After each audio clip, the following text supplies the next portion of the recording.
So mga bagay na dapat mong gawin o i-apply sa isang lalaki upang bumalik at magsisi ang isang lalaki sa iyo.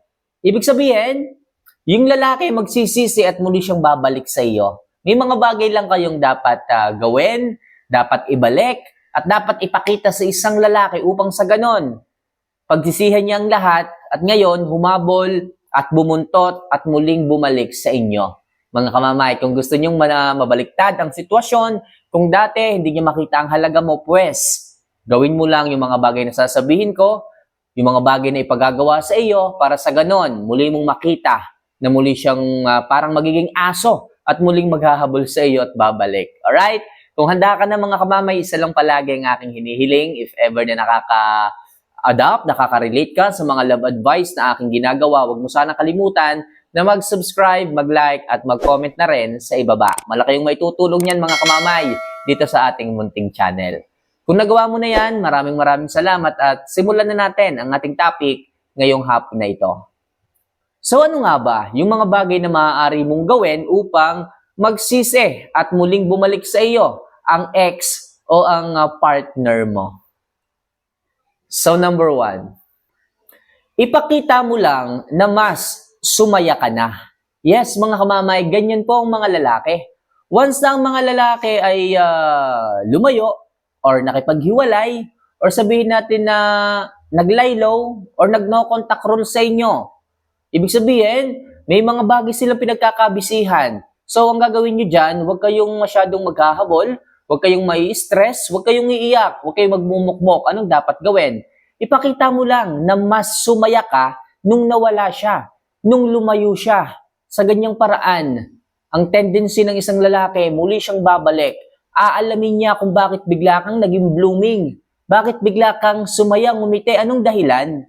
Kaya ang isang lalaki ay walang magagawa, kundi bumalik sa iyo. Magsisi kung bakit lumayo siya, kung bakit nag-no contact rule siya, kung bakit ngayon sumasaya ka.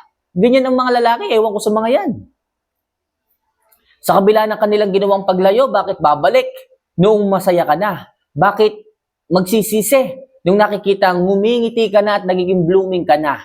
Kaya mga kamamay, imbes na magmukmok, imbes na maghabol, imbes na umiyak, at yung iba minsan nagiinom, huwag niyong gagawin yan. Gawin nyo lang, ipakita nyo lang na mas sumaya kayo. Sigurado ako, magsisisi yan at muli yung babalik sa iyo. Okay? Maliwanag tayo dyan ha? So next, itodo mo rin ang pag-aayos at pagpapaganda. Okay? At this moment of time, wala nang hahadlang sa iyo. Wala nang sisita sa iyo. Kung dati, pag nag-aayos ka, sinasabi ng lalaki na, nagpapaganda ka, lalabas ka lang, bibili ka lang ng yelo, bakit nag-aayos ka pa? So, hindi naman po pwedeng hindi ka mag-ayos kung ganun ka talaga. Pero kung dati noon hindi mo magawa dahil nga kino-question ka ng isang lalaki, well, at this moment of time, mas pagtuunan mo ng pansin ang pag-aayos, ang pagpapaganda, ewan ko na lang, sa mga panahon na siya ay nasa malayo, sa mga sitwasyon na kayo ay magkahiwalay, at nakita niya na nag-aayos ka, gumanda ka, nag-blooming ka, nagpariband ka, pumuti ka.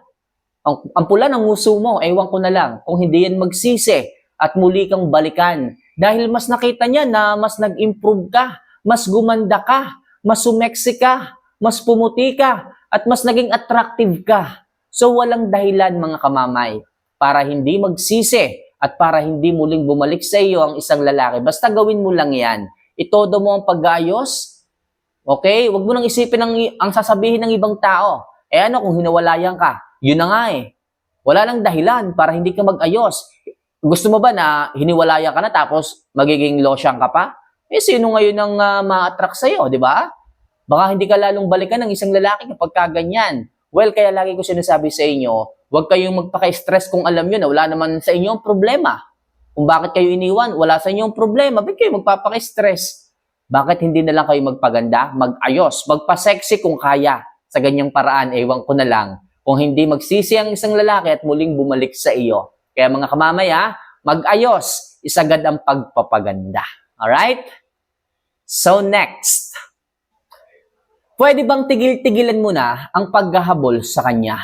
Mga kamamay, kaya kayo hindi makamove on Kaya kayo ay hindi magawang habulin ng isang lalaki at hindi rin kayanin ng isang lalaking magsisi at muling bumalik sa inyo kasi kayo yung habol ng habol eh.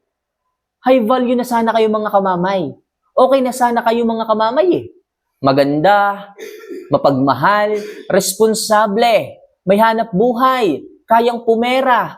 Kaso, pag kayo ay ginagawa ng kasalanan ng isang lalaki, sobrang yung minamahal, sobrang yung hinahabol. Kung kaya't ang isang lalaki ay hindi lubos na magsisi. Kung kaya't hindi mas makita ng isang lalaki ang inyong halaga kasi masyado kayo nagkahabol. Nasa inyo na ang lahat eh. Mabait, maganda, sexy, maputi, maaasahan, responsable, tapat, loyal. Pero yun nga lang, masyado kayo naghahabol.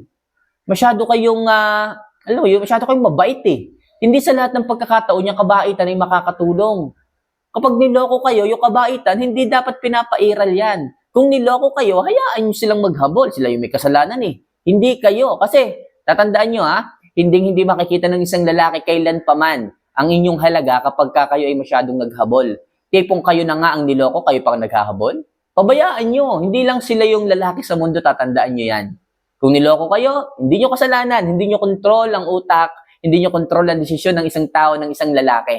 Hayaan nyo. Hindi kayong mawawalan. Tatandaan nyo yan.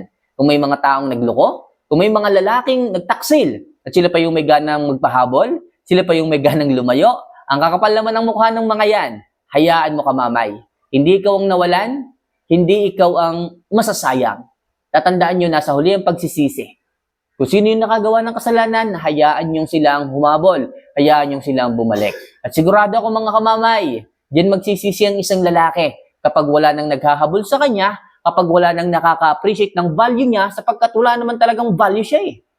Okay? Wala naman talagang value, tinahabol niyo yung ganyan. Pabayaan nyo, hayaan nyo magsisi. Kaya mga kamamay, kung gusto nyo na magsisi ang isang lalaki at muling bumalik sa inyo, kailangan irespeto nyo ang inyong sarili. Tigil-tigilan nyo ang paghahabol. Okay? So next, lumayo at mag-no contact. At syempre, mas mag-focus ka sa sarili mo. Yes, mga kamamay. Kung gusto nyo na magsisi at muling bumalik ang isang lalaki o yung mga ex ninyo sa inyo, kailangan pag niloko kayo, marunong dapat kayong lumayo. Marunong dapat kayong maglaylo. Marunong dapat kayong ilayo ang inyong sarili sa mga taong nanakit.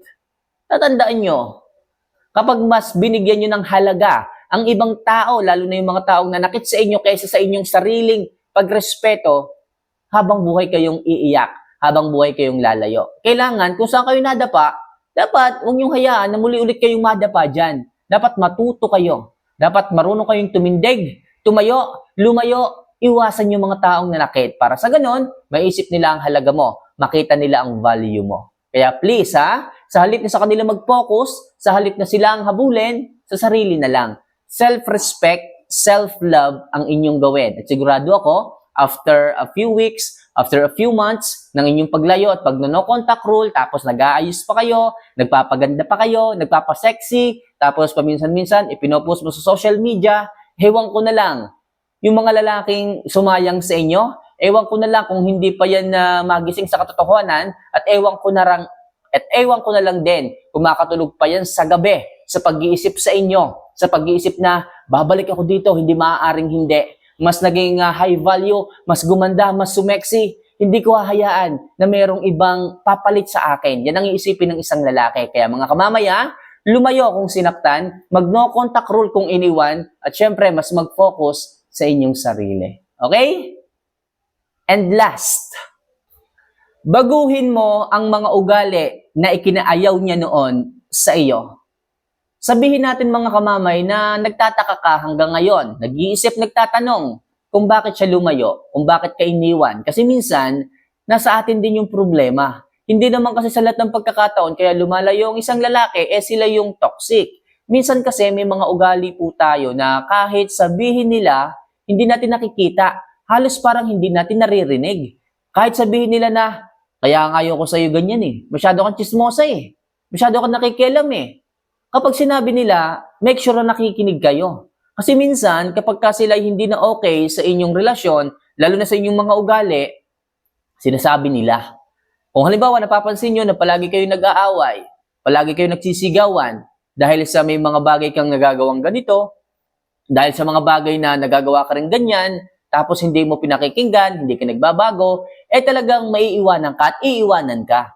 Kasi ayaw nila lang ganun eh. Kung dati, sinasabi sa'yo ng lalaki na, ayaw ko sa'yo, lagi kang umuwi ng gabi eh. Ang lalim ng gabi ka umuwi, hindi ka naman nagchat-chat kung nasaan ka. So, kapag naumay ang lalaki, talagang iiwanan ka. So, ang advice ko ngayon mga kamamay, kung may mga idinadaing yung lalaki, ayaw na ugali sa iyo ang isang lalaki, bakit hindi mo pansinin? Bakit hindi mo pakinggan? Kung mahal mo naman talaga yung lalaki, magbabago ka. Pero kung hindi ka nagbabago, kahit sabihin niya, ibang usapan yon. Baka mamaya hindi nyo na mahal ang isa't isa o hindi mo na siya mahal kaya hindi ka nagbabago. Kaya hanggat maaari, hanggat maaga pa mga kamamay, kung gusto nyo na magsisi, bumalik ang isang lalaki, baguhin nyo yung mga ugali ninyo na ikinaayaw nila sa inyo noon. Sa ganyang paraan, diyan sila manunumbalik, magsisisi at muli kang mamahalin. So mga kamamay, sana kahit papano makatulong ang simpleng love advice na ito para sa inyong mga buhay-buhay pag-ibig. So sa mga gusto magpa-love advice, mag-message lang kayo, mag-comment. Ako mismo magbibigay ng angkop na love advice para sa inyo. So see you for our next vlog. Mahal ko po kayo. Paalam.